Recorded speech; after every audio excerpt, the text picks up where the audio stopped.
Hi, everyone. I'm Brad Free with David Aragona, and this is the preview segment of Derby Watch. There are 4 points races this week: the Louisiana Derby, Jeff Ruby Stakes, UAE Derby, and the Sunland Derby. From here on, most points races offer 100 points to the winner, with the exception of the Sunland Derby and the Lexington Stakes. So the stakes are definitely higher as we get into late March, early April. And David, let's start off with the race that I think that you and I agree is the most significant Derby prep race this week. It's the Louisiana Derby, with 3 horses in the field that are on the Derby Watch list. Yeah, Instant Coffee is actually 4th ranked on our Derby Watch list right now at 12-1. He is the 2-1 favorite on the morning line in this Louisiana Derby, one of 3 Brad Cox trainees that was entered in this race. And Instant Coffee is actually coming off a little bit of a layoff. We last saw him in January when he won the Lecomte pretty powerfully, and the running lines out of that Lecomte have been pretty strong. We saw Confidence Game come out of that race to do well. Dennington won an allowance race. So it's going to be interesting to see how Instant Coffee does coming off this little bit of a layoff and stretching out to the 1 3/16 distance. And at a 1 3/16, this is the longest of the North American Kentucky Derby prep races. Yeah, he beat a good field last time out. A couple of next out stakes winners. Even the 4th place finisher, Bromley, came back to finish a decent 3rd in the Battaglia. So Instant Coffee beat a good field. He's facing a better field this weekend in the Louisiana Derby, a 1 3/16. Couple others on the list: Sun Thunder and King's Barnes. They're way down toward the bottom of Derby Watch, but what about those 2 Derby Watch listees, David? Sun Thunder and King's Barnes. Yeah, but Sun Thunder, he is the highest ranked runner coming out of that Risen Star. The winner of that race, Angel of Empire, is not running back here. And Sun Thunder got a fantastic trip to finish 2nd in that race. Also got a lot of pace to close into. So we'll see if a similar scenario develops in this Louisiana Derby. It doesn't appear that there's nearly as much speed signed on as last time. That could work in the favor of a horse like King's Barnes, who does have the speed to be forwardly placed, but he's getting a real class test. He's only beaten up on fairly soft maiden and allowance competition so far, and he's going to have to run a little bit faster for the Todd Pletcher barn. Brad, one horse that's not on Derby Watch that I do want to mention is the number 11 Jace's Road, who's less than a 12-1 on the morning line. He could be the main speed in this race, and for a large 12-horse field, there really isn't that much speed signed on. So that's another Brad Cox trainee that I think could be very dangerous in this Louisiana Derby. Well, if he runs back to his runaway victory in the Gunrunner Stakes, he'll be right there. And you're right about the pace scenario. Here's another 3-year-old race this year without a lot of speed. I was willing to just write off King's Barnes because I just don't think he's good enough. But his forwardly placed running style should play well, and the same applies to Jace's Road near the outside. And he's going to have to get on with it from that outside draw. And if he gets into the race and gets comfortable and runs back to his Gunrunner victory, I think he has a chance to upset Instant Coffee, the horse to beat. Well, he's the morning line favorite. Anyway, let's take a real quick peek at some of the storylines that could emerge from the Louisiana Derby. This race, since it was moved to late March in 2010, has been notoriously non-productive in terms of Kentucky Derby winners.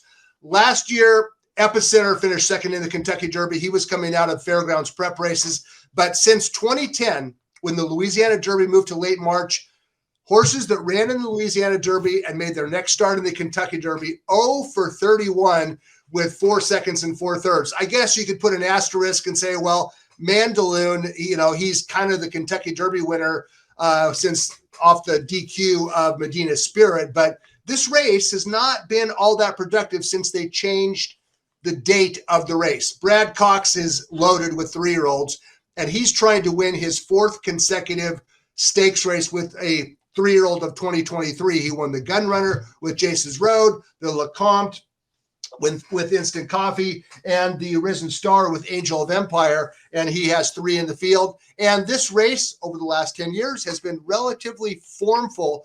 Favorites have won 6 of the last 10 Louisiana Derbies. There's another horse, David, in addition to Jace's Road, that I'm a little interested to watch run. Not a little, a lot, because I might bet on him, and that's Disarm, who ran like a short horse in his comeback.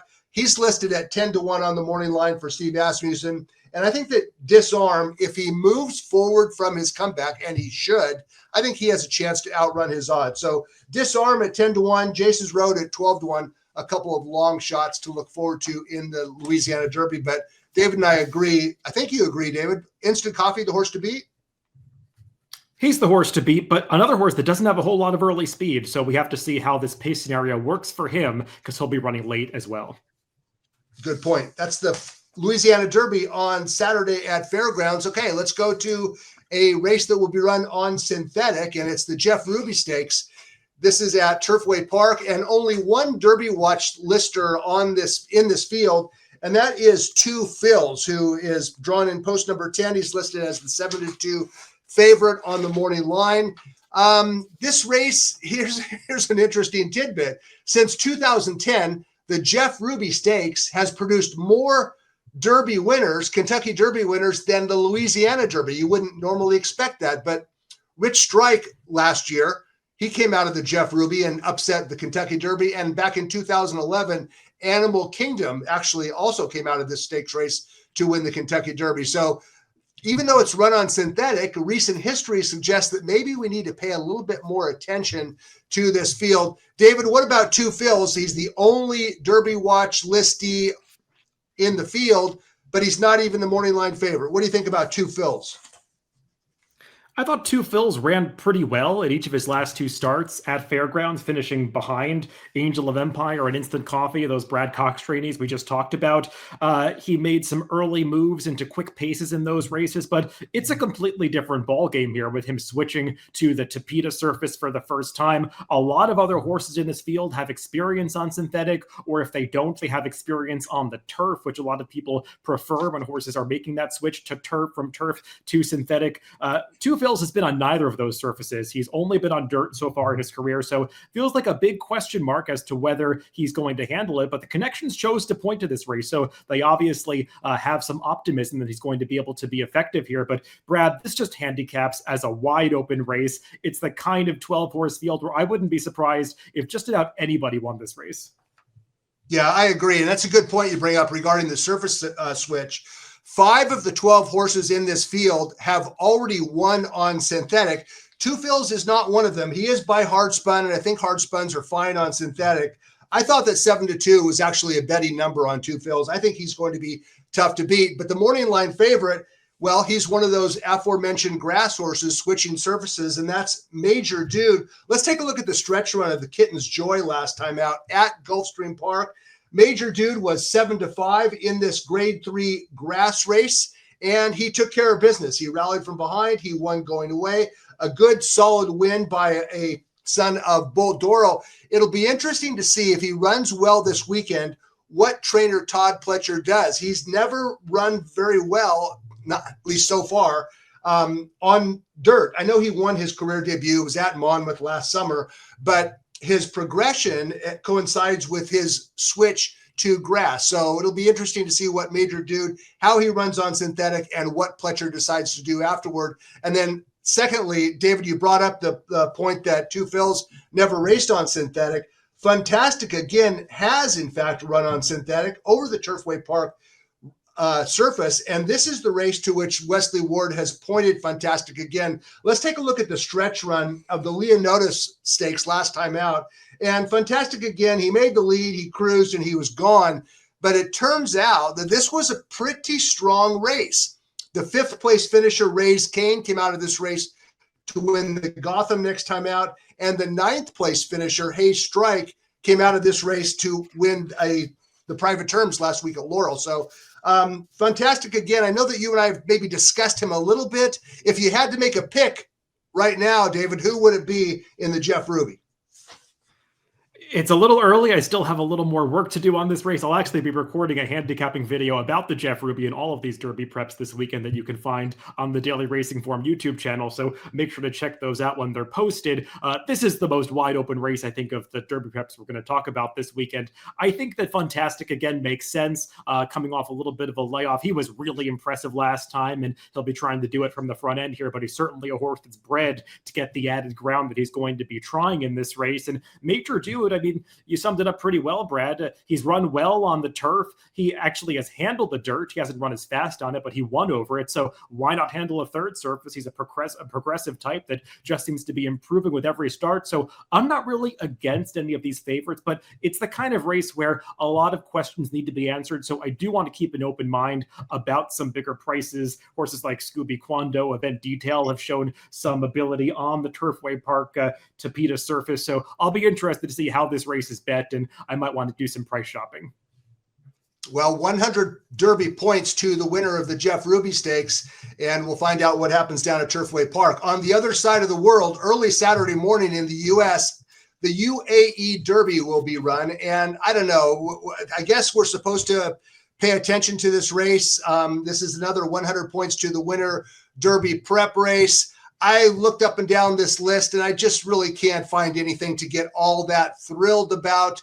It's 7,395 miles from Dubai to Louisville.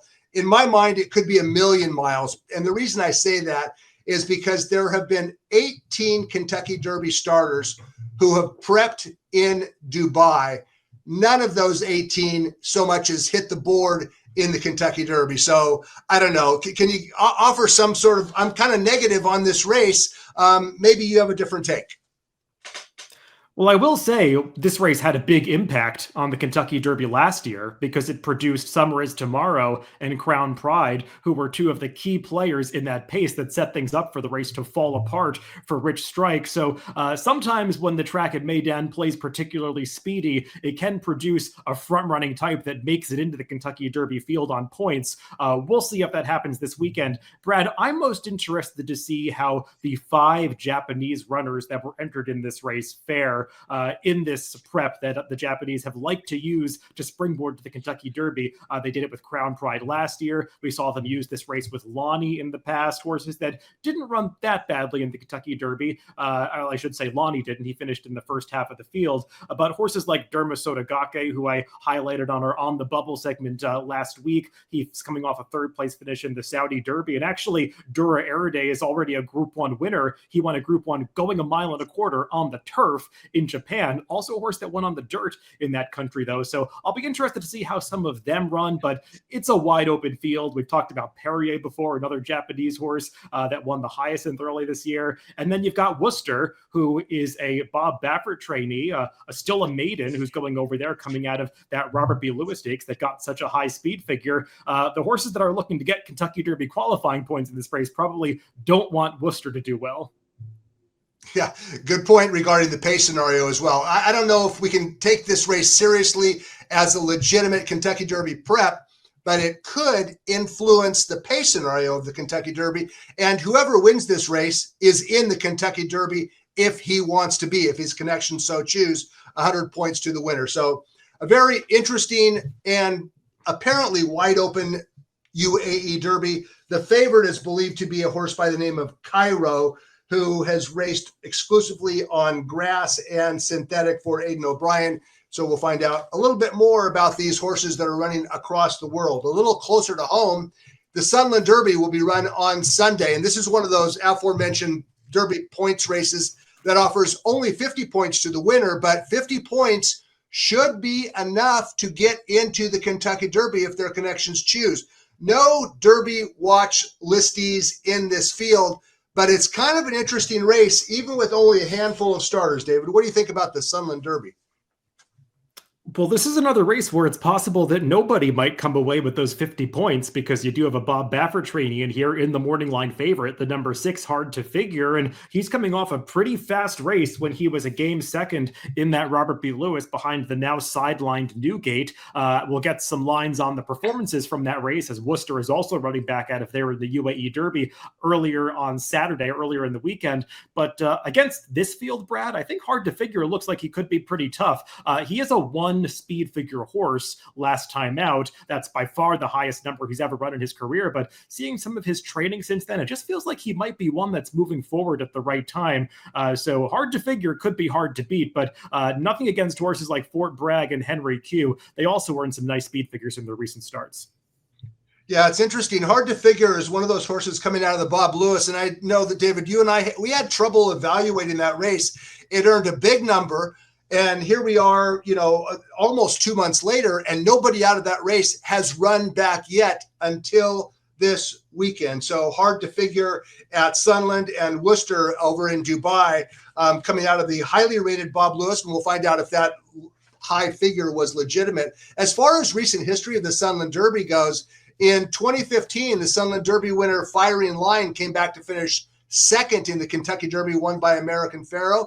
And of course, in 2009, the Sunland Derby fourth place finisher Mind That Bird won the Kentucky Derby next time out. Hard to figure. We're going to find out if he's good enough. I kind of liked the comeback of Fort Bragg. He was wide every step of the way in the San Felipe. He got beat 5 lengths. I thought it was a useful comeback. And if he moves forward, I think that Fort Bragg could run very well. And of course, Henry Q has that giant 14 3/4 length victory over the Sunland Park racetrack. That's a quick look at the Sunland Derby. Before we wrap things up, let's talk a little bit about 4 horses that are currently on the bubble. One of them at the top of the list is Two Eagles River, and we expect to see him in the Arkansas Derby. He scored a convincing win last time out over Disarm. Disarm runs Saturday at Fairgrounds in the Louisiana Derby. David, you and I haven't talked much about Two Eagles River, a 3-year-old gelding, but he's a horse that I think maybe deserves a little bit of attention. What do you think? Yeah, he was initially coming out of that very fast allowance race won by Verifying early in the year back in January at Oaklawn Park. When he beat Disarm in that most recent allowance victory, he had a very favorable pace setup in his favor. He's a horse that has some speed, and he got to dictate terms through moderate fractions on the front end. So he's definitely one that has some things to prove as he steps up into the Arkansas Derby, where there's likely to be more pace to deal with. Good point. Although if Disarm comes up and, runs very, very well on Saturday in the Louisiana Derby, I think we'd have to maybe elevate Two Eagles River at least to a contender status for the Arkansas Derby. A horse that's going to be a long shot in the Santa Anita Derby. He's coming off a maiden win last time out. His name is I Don't Get It. All he did was win by 3/4 of a length, but it was a deceptively strong win, in my opinion. He was confidently ridden through the wire. He won relatively easily over a horse that saved every inch of ground, Yellow Brick. So I Don't Get It is going to be involved in a relatively small field, we believe, in the Santa Anita Derby in a couple weeks. Hayes Strike, he won the private terms last weekend at Laurel as the career best number. He's headed for the Bluegrass. It seems like he's being asked a lot to run in the Bluegrass, but I think, David, you have to respect his improving form, talking about Hayes Strike. He ran a big race in the Kentucky Jockey Club last year. That was that very slow-paced race won by Instant Coffee, and he was right there at the end of the race. He's been a little bit inconsistent overall, but definitely put forth one of his better efforts last weekend at Laurel, so maybe he's one that's improving at the right time, but he'll be stepping up against much tougher competition. Well, another horse headed to the Bluegrass is a horse that was actually, we had ranked very high on the initial Derby watch, and then we dropped him like a hot potato when he bombed in the Fountain of Youth, and I'm referring to Blazing Sevens. He was a top-class 2-year-old last year, apparently did not like the Gulfstream Park racetrack and when he misfired in his comeback, a race won by Forte. He's going to take a shot in the Bluegrass Stakes, a race that trainer Chad Brown has had a lot of success in. I can't really like him in the Bluegrass off of his horrible comeback race, but he's adding blinkers. Chad Brown has reasons to believe that Blazing Sevens will improve in the Bluegrass. Any take on Blazing Sevens, David? His Fountain of Youth was almost too bad to be believed. I mean, he just never got out of a canter that day. He was at the back from the start, and I think he only passed one horse. He has to be better than that, and the fact that he's coming back without a layoff for Chad Brown has to be considered a good sign. Obviously, they've seen things in the morning that say to them that wasn't a true indicator of where this horse is at. He still has to take a step forward on his 2-year-old form to be a significant player at this stage of the Derby trail, but he's likely to be a price if you want to give him a pass for that return effort. Yeah, well, we don't have to like the horse, but I think, David, you're right. We have to respect the trainer, and he has reasons to believe, Chad Brown, that Blazing Sevens will at least make a forward move, second start of his 3-year-old campaign. We have a lot of races up ahead. 10 points races remain on the road toward the Kentucky Derby. For David Aragona, I'm Brad Free, and we'll see you next week.